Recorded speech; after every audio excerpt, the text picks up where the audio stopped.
नमस्कार, आप देख रहे हैं फाइनल पोस्ट पुरुषोत्तम के साथ। बिहार में आगामी विधानसभा के चुनाव को लेकर के सभी पार्टियों ने अपनी तैयारी पुख्ता कर ली है। सभी लोग चुनावी मैदान में कूद चुके हैं और इस बीच बड़ी खबर सामने आ रही है। वो खबर ये है कि सीट शेयरिंग का फॉर्मूला भी एनडीए में तय हो गया है। सीट शेयरिंग में क्या कुछ हुआ है ये सब हम बाद में बातचीत करेंगे, लेकिन इसी बीच जो एक और बड़ी खबर सामने आ रही है वो खबर है चिराग पासवान की।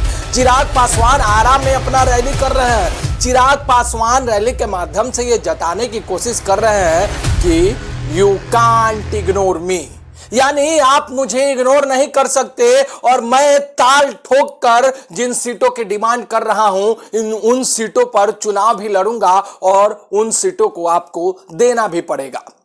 चिराग पासवान के अंदर ऐसा कौन सा ज्ञान आ गया, चिराग पासवान को ऐसी कौन सी बातें खल रही है बिहार के विधानसभा चुनाव में कि चिराग पासवान बिहार का चुनाव लड़ना चाहते हैं। चिराग पासवान की पार्टी उनको सीएम फेस के तौर पे प्रमोट कर रही है। जब सीट शेयरिंग की बात एनडीए में चल रही है और उसमें यह बात चल रही है कि 30 से 35 सीटों पर चिराग पासवान चुनाव लड़ेंगे, एनडीए उनको 30 से 35 सीटें चुनाव लड़ने को देगी, तो फिर चिराग पासवान आखिर वो कौन सा रणनीति अपनाने में लगे हैं, जिस रणनीति को आप जानेंगे तो आप भी आश्चर्यचकित और अचंभित हो जाएंगे। 2005 में भी विधानसभा के चुनाव हुए थे फरवरी महीने में। उस समय यूपीए की सरकार थी और रामविलास पासवान यूपीए में मंत्री हुआ करते थे। रामविलास पासवान ने उस समय कुछ ऐसा ही किया था जो आज 20 साल बाद चिराग पासवान शायद करने की कोशिश कर रहे हैं।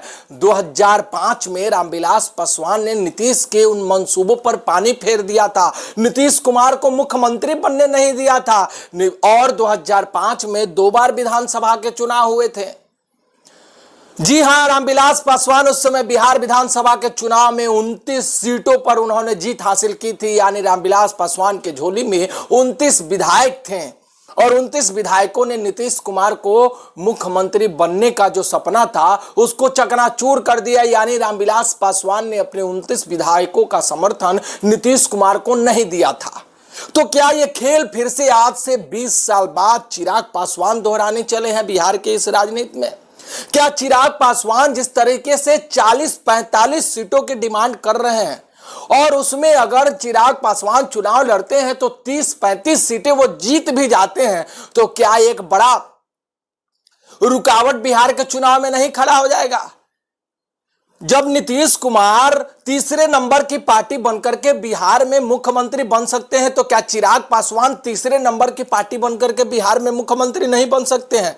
क्या चिराग पासवान इन्हीं कयासों के साथ, इन्हीं रणनीति के साथ आगे बढ़ने की कोशिश कर रहे हैं? क्या नीतीश कुमार के उस मंसूबे पर और नीतीश कुमार के उस मुख्यमंत्री के चेहरे पर, कुमार के उस मुख्यमंत्री के कुर्सी पर चिराग पासवान की नजर है?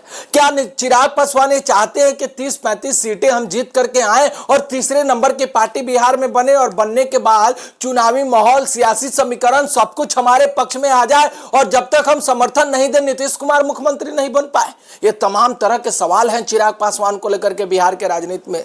चिराग पासवान यात्रा पर निकल चुके हैं, चिराग पासवान लोगों के बीच संबोधन कर रहे हैं, चिराग पासवान अपनी रैली कर रहे हैं और चिराग पासवान की पार्टी चिराग पासवान को प्रोजेक्ट करने में भी लगी है।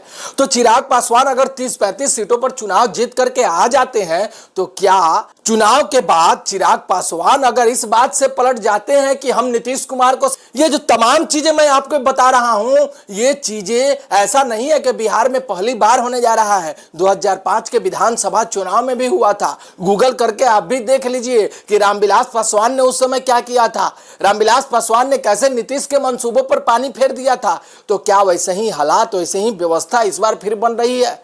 क्या चिराग पासवान वैसा ही कुछ करने जा रहे हैं? क्योंकि चिराग पासवान खुद को जिस तरह से अपने आप को बता रहे हैं कि पार्टी की पार्लियामेंट्री बोर्ड डिसाइड करेगी कि हमको बिहार में चुनाव लड़ना है कि नहीं लड़ना है, और पार्टी जिस तरीके से चिराग पासवान को सीएम कैंडिडेट के तौर पे प्रमोट कर रही है कि चिराग पासवान युवा नेता है, मुख्यमंत्री बन सकते हैं बिहार के, तो ये जो चीजें चल रही है बिहार के राजनीति में, आखिर ये क्या दर्शाता है? सीट शेयरिंग होने के बाद भी यह दर्शाता है कि चिराग पासवान कहीं ना कहीं बड़ा रुकावट बन जाएंगे एनडीए के लिए।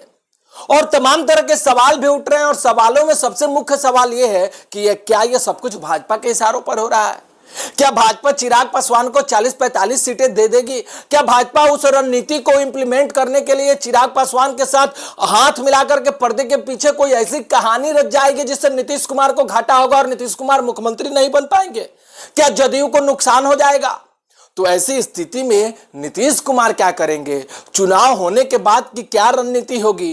क्या नीतीश कुमार का सपना फिर से पूरा हो पाएगा और चिराग पासवान क्या अपने मकसद में कामयाब हो पाएंगे? ये हम आप पर छोड़ते हैं, कमेंट बॉक्स में आप जरूर बताइएगा। तो बने रहिए आप हमारे साथ, देखते रहिए फाइनल पोस्ट। बहुत बहुत धन्यवाद।